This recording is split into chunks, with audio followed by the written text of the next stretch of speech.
Imagine your big day. Your wedding day has arrived. The church is filling up, but you have no way to get there because the limo you booked a year ago never showed up. It happened to a bunch of brides because one bad guy decided to take his money up front and skip town. But now Fox 2 Hall of Shame reporter Rob Wolchek has tracked him down. Rob? Hila Monica, he promised great deals and great service. Instead, he left a bunch of brides standing at the curb.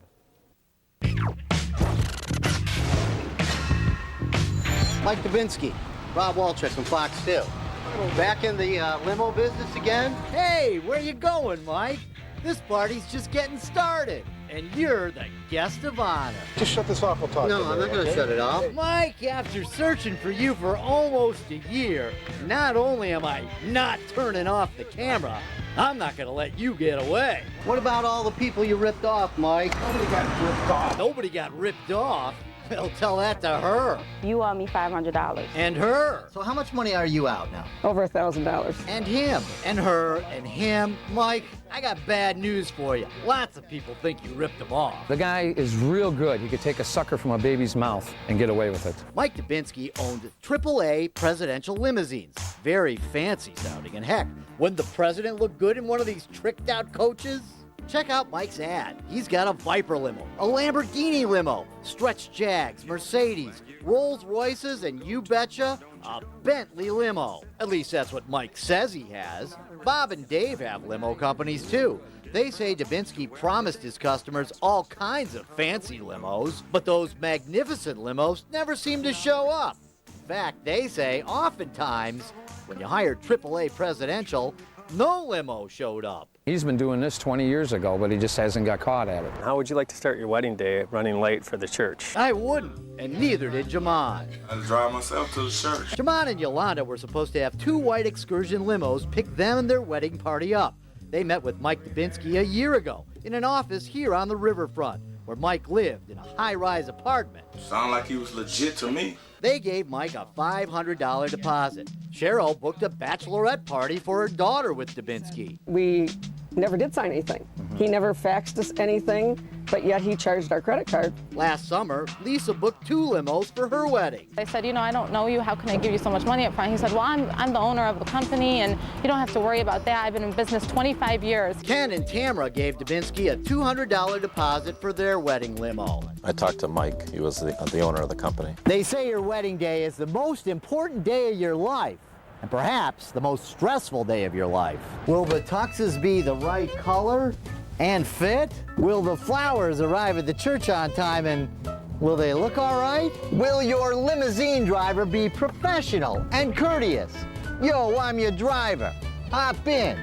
Nice dress. But what Mike Dubinsky did makes all these worries seem as silly as the bad acting job I just did in them. Week before the wedding, he calls. He wants the rest of the balance paid. In fact, all of a sudden, Mike started calling all his bookings. He called Lisa. He wanted all his money up front. Yes. Dubinsky did. Yeah. And you gave it to him. Yeah. He called Ken and Tamara, offering them a big discount if they paid the balance ahead of time. He didn't bother to call Cheryl. He just took the money anyway. Look at our credit card. We've already been charged the full amount. And Mike Dubinsky did all this knowing he was out of business. He'd lost a big lawsuit in March of 2004 that broke him. But he kept on booking jobs, taking money. And then Dubinsky disappeared.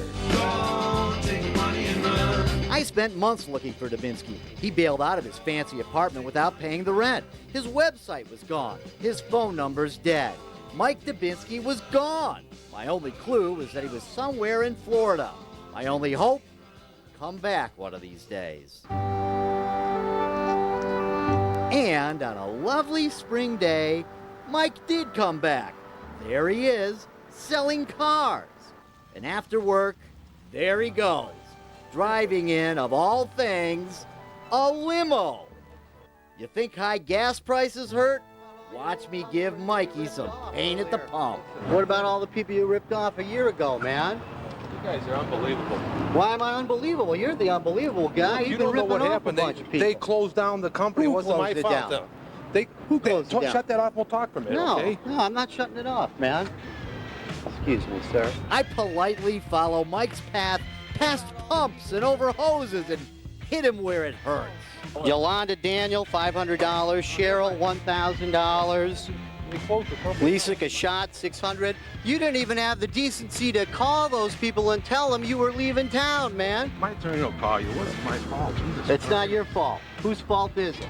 Ah, Mr. Dubinsky. Climb in, sit back and relax as I chauffeur you into the Hall of Shame. Shame on you if you can't pass through.